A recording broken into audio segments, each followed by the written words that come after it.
రాహుల్ గాంధీ గారు కులగణన ఎందుకు చేయమంటున్నారో దానికి బలమైన కారణం ఉన్నది. నీట్ అనే ఎగ్జామ్ ఉంటుంది కదా, మెడికల్ ఎంట్రన్స్ టెస్ట్ ఉంటుంది దేశవ్యాప్తంగా. తల్లిదండ్రులంతా కష్టపడి చదివిస్తారు. మా పిల్లలు డాక్టర్లు అయితే సంతోషం అని చెప్పి అనుకుంటారు.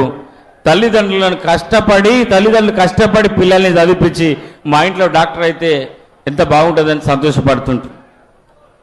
మరి నీట్ కోసం ఈ దేశవ్యాప్తంగా 24 లక్షల మంది అప్లై చేసుకుంటే అందులో బీసీలు 10,43,000 మంది అప్లై చేసుకున్నారు.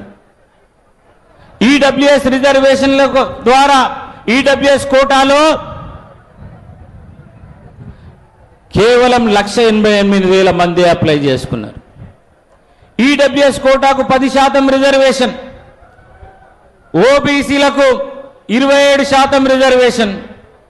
టోటల్ 1,00,000 సీట్లు ఉన్నాయి మొత్తం దేశవ్యాప్తంగా మెడికల్ సీట్లు.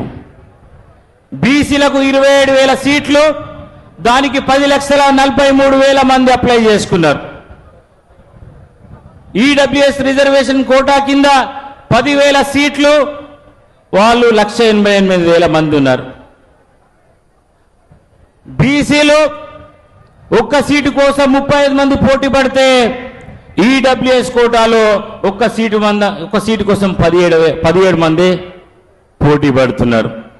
మరి ఇది న్యాయం అవుతుందా? ఇది న్యాయం కాదని రాహుల్ గాంధీ గారు ఏమంటున్నారంటే, ఈ దేశంలో కులగణన చేయండి, కులాలకు ఆధారంగా వాళ్ళ సంఖ్య లెక్క పెట్టండి, సంఖ్యకు తగ్గట్టుకు వాళ్ళకి రిజర్వేషన్లు ఇవ్వండి అని చెప్పేసి రాహుల్ గాంధీ గారు అంటున్నారు. మరి ఇది న్యాయమా కాదా? రిజర్వేషన్లు ఉండాలా వద్దా? రిజర్వేషన్లు ఉండాలా వద్దా? ఎందుకంటే రాహుల్ గాంధీ గారికి వినబడాలి, ఇప్పుడు మోడీకి వినబడాలి. ఇక్కడి నుంచి రిజర్వేషన్లు ఉండాలా వద్దా? ఉండాలన్న వాళ్ళు ఉండాలని రిజర్వేషన్లు ఉండాలా వద్దా? ఉండాలన్న వాళ్ళంతా చేతులు లేబట్టిండ్రు. వద్దా? చాలా మంది లేబడతలే. ఉండాలా వద్దా? ఎందుకంటే ఇది మోడీకి వినబడాలా.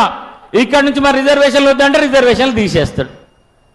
కులగణన ఉండాలా వద్దా? ఉండాలన్న వాళ్ళంతా చేతులు